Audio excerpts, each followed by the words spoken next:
What's up everyone? Here we are with a new video, and today we're gonna talk about the GoPro Hero 7 Black. I know some of you are thinking that this action cam has almost a year now, and last month the brand new Hero 8 was released, but I just found the Hero 7 Black at an incredible price and wanted to do an unboxing and quick review in order to share with you some of the key features that I really loved about this camera, and that I think are the greatest selling points compared to the competitors. So here the box that just arrived. Let me try to do this unboxing with you. Not the best cutter, I know. So I leave here for you the main specs of the Hero 7 Black.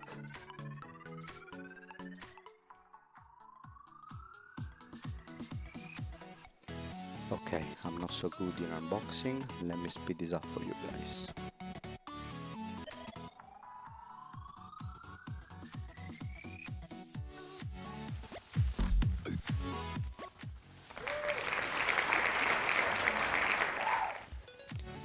Okay, we finally made it, and here it is, our shiny little camera with its original boxing.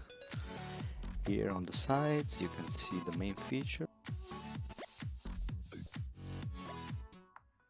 and what's included in the box.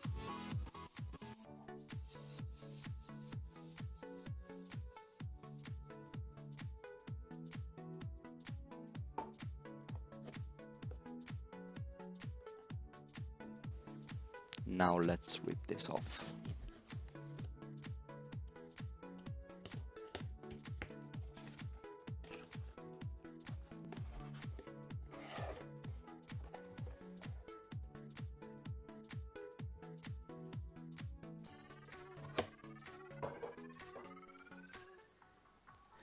And now you see that the camera is attached to a clip on the stand.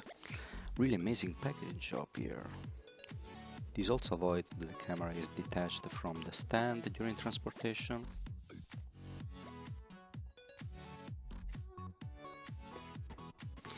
So, after taking it out from the clip, we can then open the box.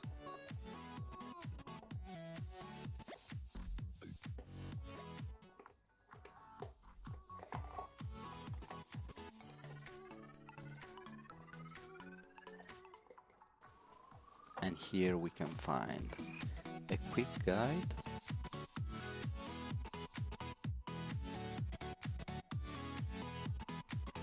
a GoPro support paper, a couple of GoPro stickers, and a manual.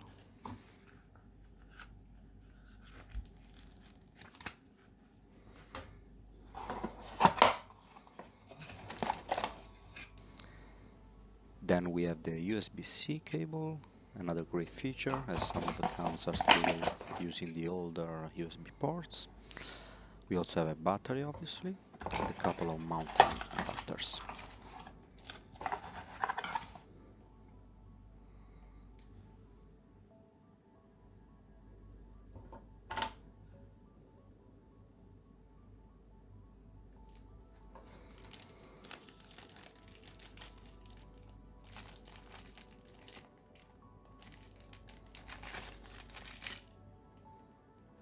As you can see, the battery seems to be 1220 mAh and it's 4.40 volts.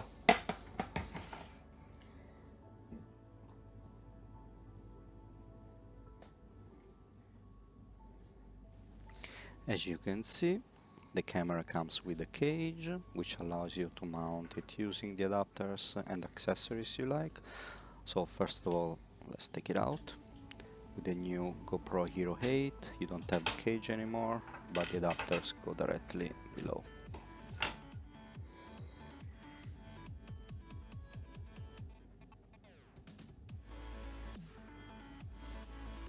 Two hours later.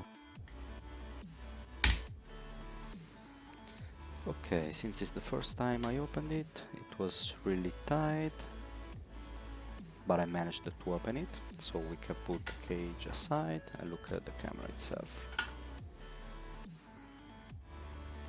we take out the protective sticker on the back of the display.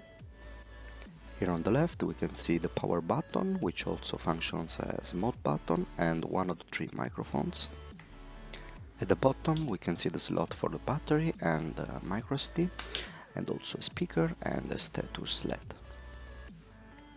On the right side we have another microphone and the door which access to the HDMI and the USB-C ports. This is where you can also attach an external microphone. At the top we can see the third microphone and the shoot button.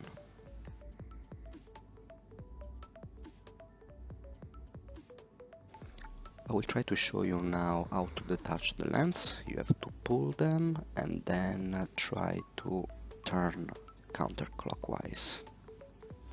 It's quite hard at the beginning, second and third time will be much easier. Put back the lens cover as I'm showing.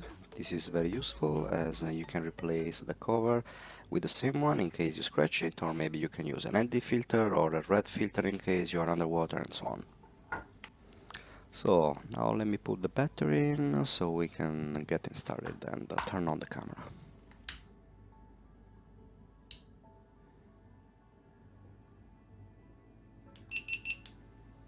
Okay, so obviously the first time you will need to upgrade the firmware. I will do it later on, but let's look at the various modes. The touch screen is pretty responsive, nothing in particular to say.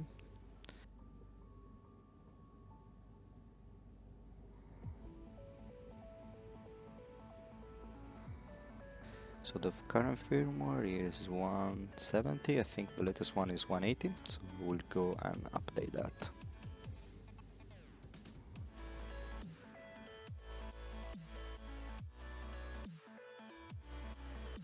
Okay, so I charged the battery, it was only 3%, and I also updated the firmware connecting to the phone, so now you can see it's 180.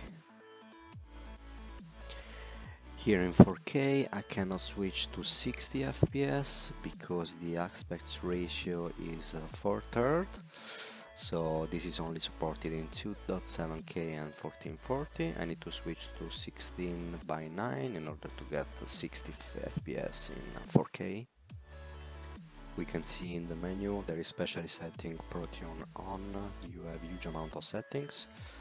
I will post another video, separate video for that, so you guys can see what are the actual best settings to use in most every condition.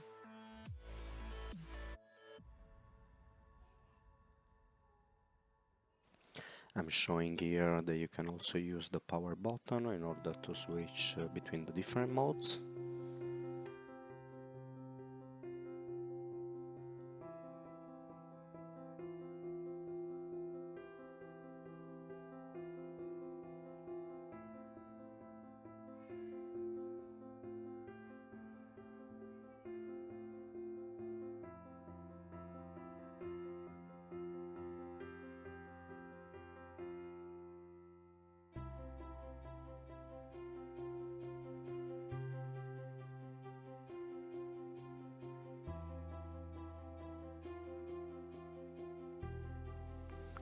Also the front LCD is very convenient and useful, so you can see the current configuration that you have, so resolution and frames, and also how many recording hours you have left with the current SD card, and also the battery left.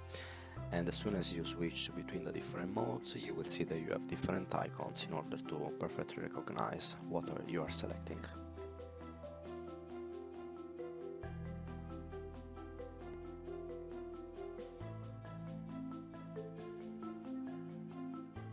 What I really love is the possibility to shoot in 4K 60 FPS with stabilization included.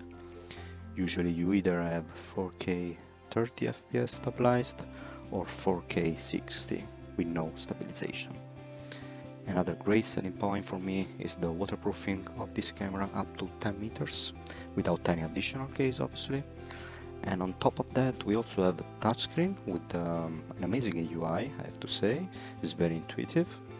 Voice control, GPS, live streaming, time warp, It also has the Touchable Lens, which is a plus, and much more.